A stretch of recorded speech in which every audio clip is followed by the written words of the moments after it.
I really appreciated the prayer, Tom, and the music and the welcome. And also, I always appreciate when I'm here in Unity, hearing the five principles. I think if we look at those five principles, we know that we're always held in a consciousness of pure potential and absolute possibility, that we're never separate, we're never alone, that everywhere we go, the whole creative force of the universe goes with us. And no matter what challenges we have or being shown to us, or we find ourselves maybe struggling in or being angry about, behind all of that, there's a perfection.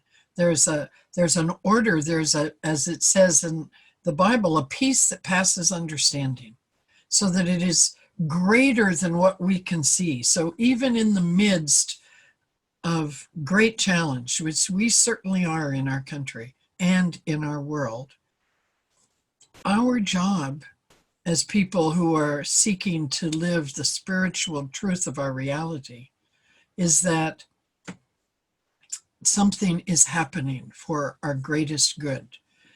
And it can really only happen through us. It can't happen to us, and it can't even happen for us by itself without us. And this, I think, is the lesson that humanity is waking up to, certainly being called to wake up to, which is this whole infinite life that has been talked about and sung about and prayed about and experienced for thousands of years, written about from Confucius and Lao Tzu and Buddha and all the disciples and all of the prophets and every great author and everyone who has ever felt it when you've looked into your garden or sat by the river or looked at the stars. It's the same thing. There is something that is so much greater than us. And the patterns that we've developed over the years, those same thousands of years, have allowed us to forget that original pattern of connection that we have to the stars and the water and the birds and the squirrels and the babies and everyone, people we know and love and people we know and don't like so much and people we don't know and have opinions about. Underneath all of those things, there's this one thing, this infinite possibility, this whatever you call it. Some people call it God, some people call it Allah, some people call it life or nature or love or peace or kindness or civility. Doesn't matter what we call it. What matters is what do we do with what we're given. So at this moment of unprecedented, in our awareness, change in our planet and in our humanity and in our systems,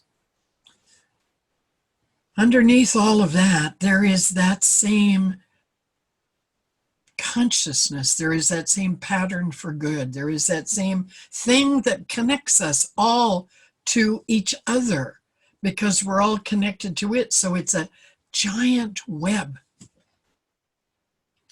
And to some of us, it feels like, I say us, the whole family of us, the way the natives talk about, the Native Americans talk about our relatives. Some of us are really hurting. Some of us are really hurting others. Some of us are in despair. Some of us feel like this is the end of times, long prophesied from Revelations. Some of us feel like it's the genesis of a whole new reality, like Genesis. And what it is it rests with each of us. What it is in our hands. and it's in our heart. And it's time to really pay attention to what our heart says, what we feel underneath our automatic reactions, and what we do with it with our hands and our words and our ideas. Because more than ever in our lifetimes and in recent history, everything that we think and say and believe and do matters. It always has. But the call to be mindful is even more important than ever, because there's just the way it works, there's a lot of people who just go along with whatever's going on. And so to rise to this occasion and to be what is called for takes an extra level of attention on the part of each of us. And the topic, which, I picked a month ago, listen and tap into our heartbeats. Listen. What are we listening to? How do we hear it? What filter is between what's going on and what we perceive? And when we tap into our heartbeat, we have to feel like you could just put your hand on your heart right now. And when we do that, there's something so symbolic. It connects us to all of our hearts are beating, all of them. And the birds' hearts and the snakes' hearts, the chickens and the ducks and the dogs, and the children in every corner of the world, and in all the hospitals everywhere, and in every march and every gathering everywhere. Those hearts in every big building of government everywhere in the world, those hearts are all beating. And it's so easy to forget that, to think that we have the answer, or we're the ones, or it's our way that's right. And in fact, we don't really know. We don't know what piece is ours we can come to understand. But how it fits into the whole, we only have to know that when we give our very best, that's when we empower this law of cause and effect to take who and what we are and make something magnificent with it. But if we sit back and complain and worry and judge and blame and talk about what they should do and how it must be and how wrong that is and how right we are, then we've lost it. We've lost our power. We've lost the purpose of our life. The purpose is to wake up and remember that we're all connected. And nothing can separate us. Wild horses can't pull us apart unless we let it be so, unless we decide. Tom spoke about love is our decision in that song by Daniel Nahmod. Yes, love is our decision, and so is hatred. So is violence. So is apathy. So is it's not my problem. So it's let me fix it. All of those are decisions. And the 5 principle of unity, I think, lays it out pretty well, what the call is. The call for me that I hear in our principles is a decision to know that within me, I have access to this infinite power, this idea that all things are divine, every life matters. And in this moment right now, we're called to remember certain aspects of all that matters. Because when one of us is hurting and mistreated, it affects all of us. I was at another service this morning speaking in Atlanta, Georgia, with a teacher of mine from when I was in ministerial school. And she did a really masterful talk today. And she spoke about, and the topic was set 8 months ago. And this month in in the Science of Mind community, the topic is mindfulness. And today, the topic was breathing.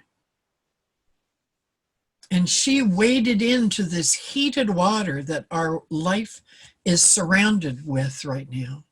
And she said, you know, this call to breathing, we've had a pandemic of people unable to breathe.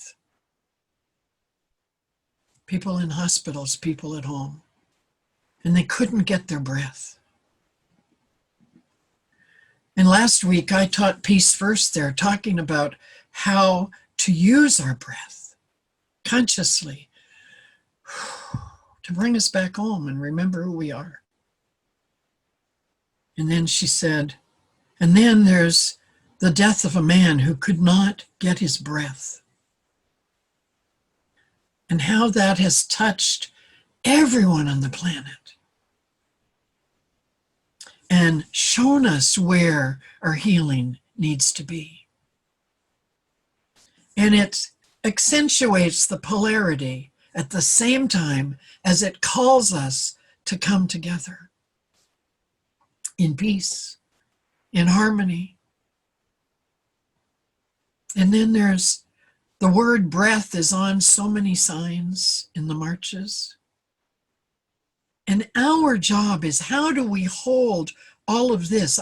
I do not want to come here today and just talk about the importance of being a kind, loving person by listening to our heartbeat and knowing that I'm meant to be a kind, loving person. Tom sent me and accentuated for me the social action policy of, and kind of, I don't know if policy was the right word, but Unity's position on social action. And it was as I expected it would be. It's about we are responsible in our own hearts for the energy and the choices that we're making, for the decisions we're making, how to see this. And that we are always free to choose how we react with fear and anger and blame and criticism and judgment. It's very easy to do that right now, no matter what side of the street you're standing on. It's very easy to react to the other. Another organization that I belong to here has a slogan, and it says, turning the others to brothers. How do we see all the others as our family? The teaching of all the great spiritual leaders, the ones who are not caught in the power of leadership, but in the spirit of leadership, speak to this. The same message for millennia. We're one. We're all connected. We're in a giant web. The Hindus have this Indra's net where wherever the web intersects, and there's a gazillion intersections, there's a jewel. And that's us. That's each of us is a jewel on this infinite web of life. And do we feel like a jewel? Do we shine like a jewel? Do we understand that our jewel is connected to each other's jewels? That we can't create this net without us being connected. It would be a bunch of fragments of threads flopping around. It's the connection that holds us together. It's the connection that causes us to feel pain when we judge each other, because that judgment puts an energy out onto that net.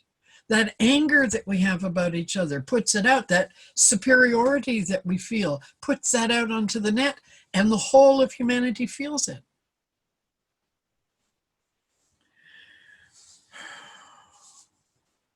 And so that same law is the law we're being asked to use to put out onto that net what Carrie called in his opening. He said, I wrote it down. It was like, I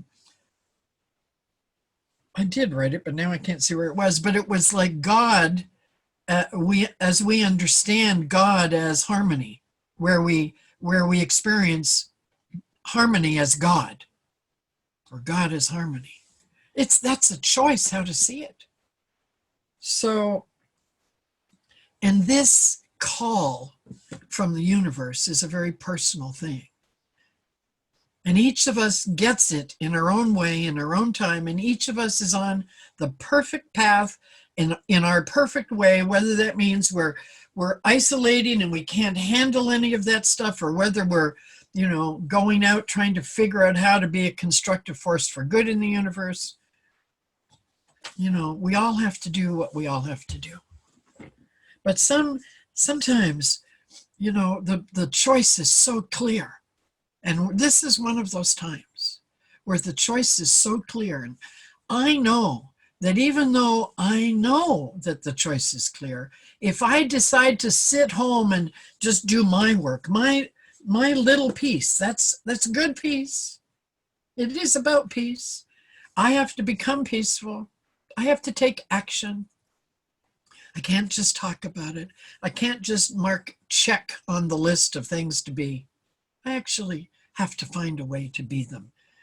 I have to there's so many times that we think we're acting in right consciousness with our teaching, only, I don't know, maybe it's just me, but only to find out that we're being sanctimonious, or yes, we have a intellectual understanding, but am I living it? We're in the middle of a birth or a decline. Our choice. Is it a decline of human values? Is it a decline of the civility? Is it a decline of the human rights that we have developed over all of these centuries? Because it certainly can be. Hatred, violence, the kinds of judgments that we have against each other, that's definitely a decline in values that we talk about. And I've been victim of talking about them here and acting differently there. Maybe somebody else has had that experience. We have to wake up and see that we're having that experience. It's divided. So that we can go, oh, wow, that's not going to get us there. That's not who I want to be. It could be a birth of a new humanity. That's what I feel. I feel like this is the time. A year ago, I changed a lot of the passwords, as you need to do. And it just came to me to just write, now is the time. I don't know. And then I had the thought when I was in typing school, now is the time for all good men to come to the aid of the party. Well, yesterday I thought about that. Yes, now is the time for all good men and women and children to come to the aid of humanity. That's the party.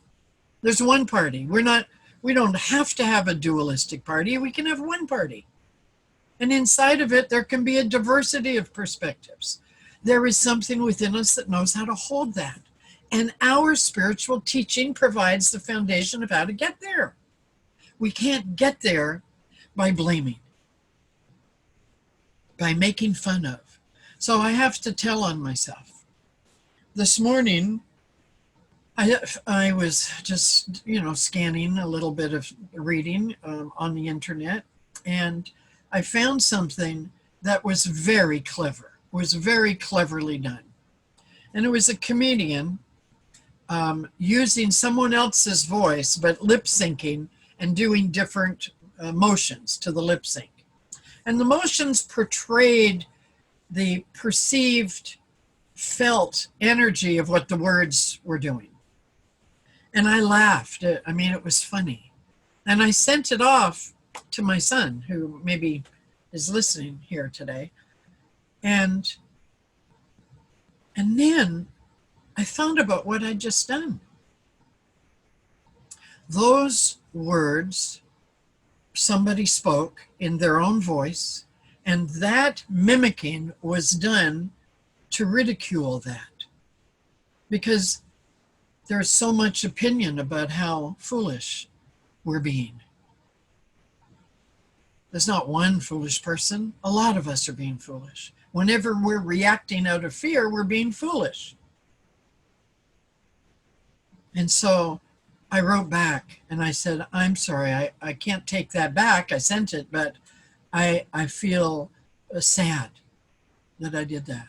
I feel like I was caught up making fun of someone. And that is not what we're taught about how to find this way into this harmony that Carrie invoked in the very beginning of the service. The only way to find our way into the harmony is to notice where it isn't. We have to acknowledge when we fall in that dissonance crack, and then ask for help, or climb out, or pray, or meditate, or go fishing, or work in the garden, or play with your dog, whatever it is that gets you out of that gap and get back into unity again. And life is always trying to give us that getting back into unity again. It's calling us all the time. Life knocks on our door, knocks on our head. It shows up all around us, but we have to, as it said, we have to have eyes to see that. And then when we see it, we actually have to do something about it. We can't just hope. We can't just wish. Those are all great things. They move us forward. But we actually have to transform ourselves. And what's going on out there in the world, it really feels like it's so chaotic. And it feels, like it's just so out of our control.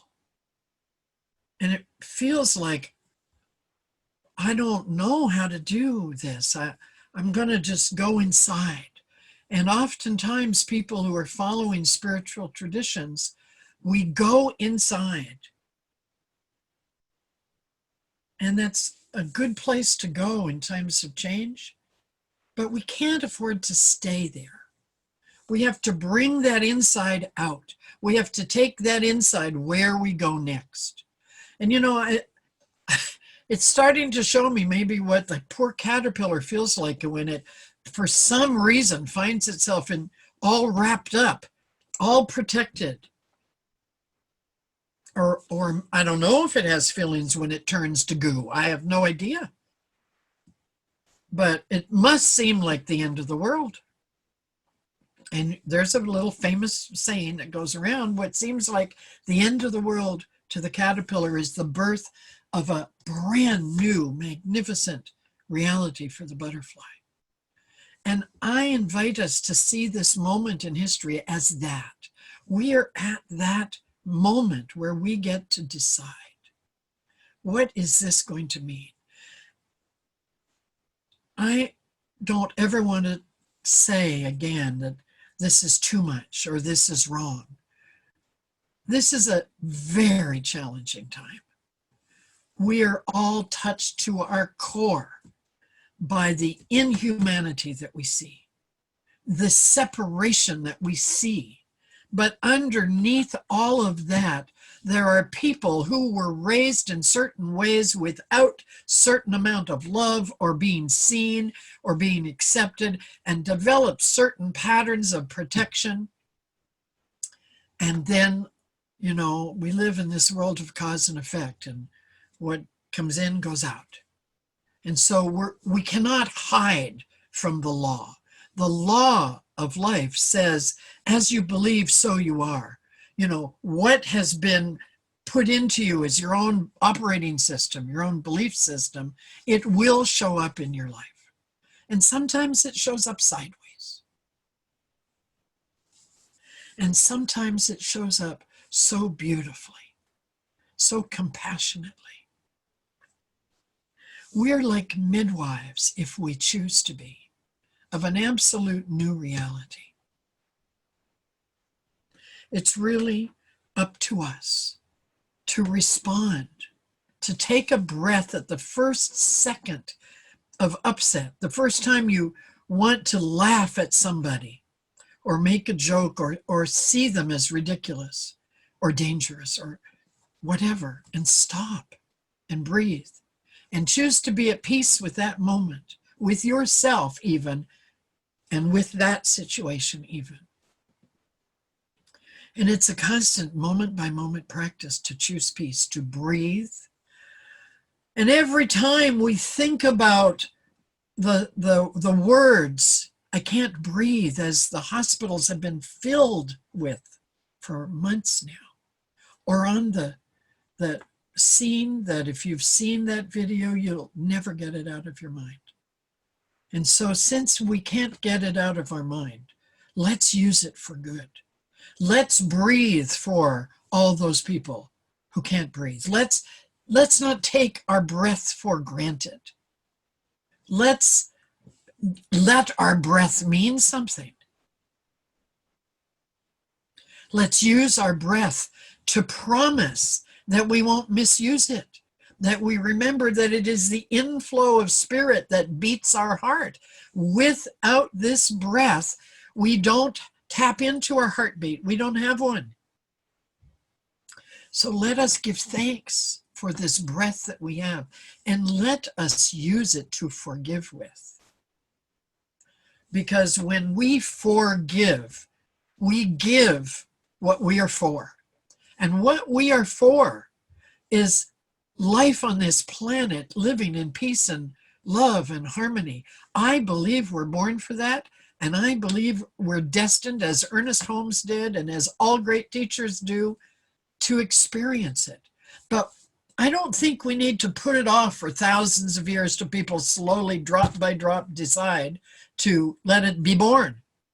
It is messy right now. It is hard as hell right now, really. But then if you've ever had a baby, you know what happens in the next instant. The baby comes out, however way it gets out, and all of that pain is gone. You forget it. It's gone from you. It's taken. It's absorbed by what? By this new moment takes it and blesses it and dissolves it. And you go, oh, that's my child. Oh, that's your child. How beautiful. And things shift. And it gives you courage to have another baby because you don't remember. So we can, in this moment, use our breath to know that it beats our heart, and to share that breath and that heartbeat consciously, and to forgive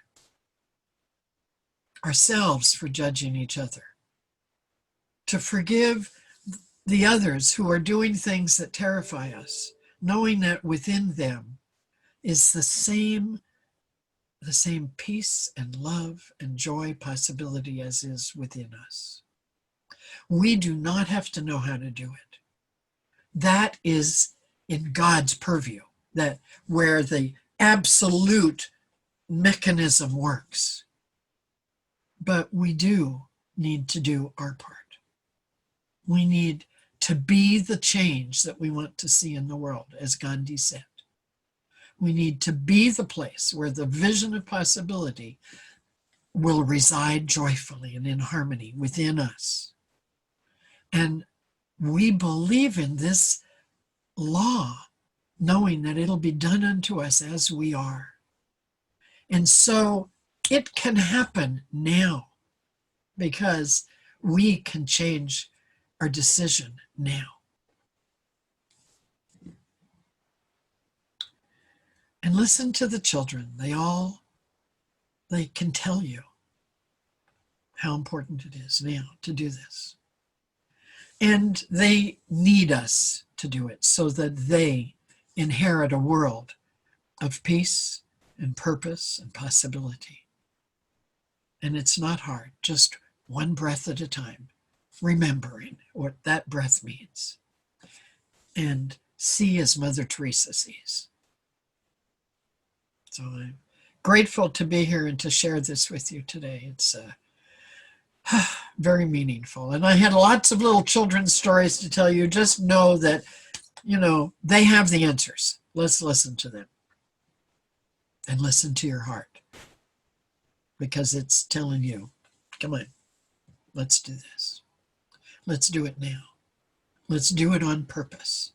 Let's do it no matter what. Let's do it when we don't want to forgive. Let's do it when it isn't comfortable. Let's do it when we're tired. Let's do it when we have 100 other things that we think we should do. Let's do it anyway. Let's do what is ours to do.